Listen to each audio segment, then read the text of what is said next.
और अभिभावकों के लिए ये बड़ी चुनौती होगी। किस तरीके से स्कूल खोले जाएंगे, क्या कुछ व्यवस्थाएं होगी, पेश खास रिपोर्ट।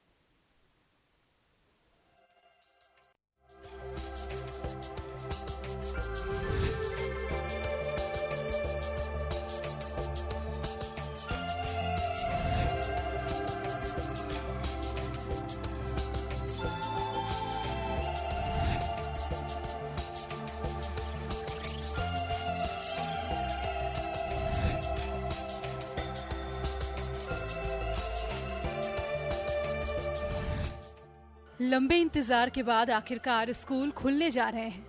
ग्रीष्मकालीन और शीतकालीन छुट्टियां अक्सर सुनने में आती है, लेकिन इस बार कोरोना की 10 महीने की बम्पर छुट्टियों बच्चों ने घरों में बिताई है। हालांकि प्रदेश में अभी भी पूरी तरह से संक्रमण का खतरा खत्म नहीं हुआ है, लेकिन फिर भी संक्रमण कम होने के चलते स्कूल खोलने पर सहमति बनी है। फिलहाल स्कूलों में कक्षा 9वीं से लेकर 12वीं तो कॉलेजों में सिर्फ अंतिम वर्ष की कक्षाएं शुरू हो जाएंगी। तो वहीं कोचिंग सेंटर और सरकारी प्रशिक्षण संस्थानों को 18 जनवरी से खोलने का फैसला लिया गया है। सरकार द्वारा किए गए फैसले पर प्रदेश की निजी स्कूलों की ओर से स्वागत किया गया है। साथ ही कहा कि सरकार के इस फैसले से बंद होने की कगार पर पहुंच चुके छोटे छोटे स्कूलों को बड़ी राहत मिलेगी। विद्यालय खुलने से जो आर्थिक व्यवस्थाएं हैं राजस्थान के अंदर, वो कुछ पटरी पर आएंगे।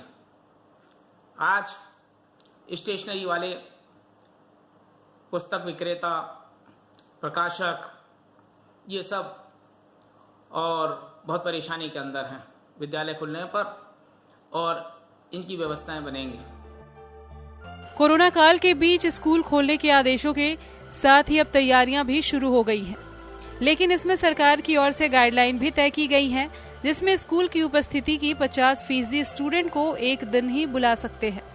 तो वहीं मास्क और सैनिटाइजर की व्यवस्था का ख्याल रखने के निर्देश दिए गए हैं, जिसकी पालना की बात स्कूल संचालकों ने भी कही है। साथ ही उधर अभिभावक संगठन जरूर इस पर मिलीजुली प्रतिक्रिया आ रही है, लेकिन इस बीच शिक्षा मंत्री गोविंद सिंह डोटासरा ने कहा कि स्टूडेंट की पढ़ाई बाधित नहीं हो, ऐसे में यह कदम उठाए गए हैं, जिसमें आगामी दिनों में और सुधार भी किया जा सकता है।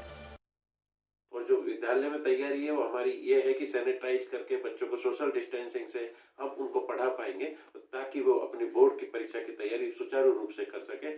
हम बिल्कुल तैयार है बच्चों को पढ़ाने के लिए। जो भी सरकार गाइडलाइन जारी करेगी उसकी अनुपालन में हम बच्चों को पढ़ाने के लिए बिल्कुल तैयार है।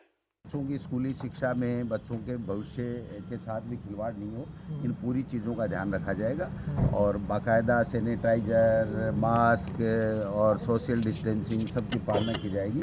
और विभाग में अगर कहीं आवश्यकता हुई तो 2 पारियों में भी बुलाया जाएगा, कहीं आवश्यकता हुई तो अल्टरनेट डे में भी बुलाया जाएगा, कहीं आवश्यकता हुई तो 50% को पहले बुलाएंगे, 50 को बाद में बुलाएंगे। लेकिन इन सारी चीज़ों की तैयारी हमारे विभाग के पास है।